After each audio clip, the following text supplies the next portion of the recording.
Why is starting baby food so complicated? If you're a parent with a baby, you have probably heard all kinds of conflicting and confusing advice about what and how and when to feed your baby. You'll hear things like, you've got to start rice cereal first, or if you don't start vegetables first, they're gonna develop a sweet tooth. You need to start right now, you should start later, you should start them when they're in college. And what about allergies? Well, I'm Dr. Williams, I'm a board certified pediatrician and 5 of my own. Let's simplify feeding your baby. I'm gonna tell you what rules you can probably ignore, and I'll tell you the rules that are probably worth following, and I'll even tell you some of my favorite foods for a baby who's just starting out.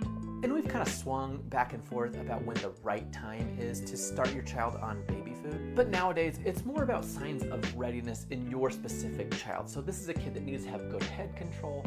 They need to be able to sit with some support, and they need to be showing some sort of interest in foods. This is a baby that's just watching you eat. When you start seeing that, it might be reasonable to throw some pureed foods their way. That's usually going to be around 4 to 6 months of age. And when your kid is, 6 to 7 months of age or so, in most cases, I'm going to try to talk you into baby-led weaning, but before that, it's really just purees from a spoon. Once you feel like your child is ready to try some purees, the natural question is, of course, well, what should I be feeding my kid? And I'm going to tell you, for those first few foods, it really doesn't matter what foods you choose. An important rule to follow is one new ingredient at a time. So instead of going directly to like mango, peach, pear blend, just do peaches for 2 or 3 or 4 days. And then after that, fold in one more ingredient every 3 or 4 days.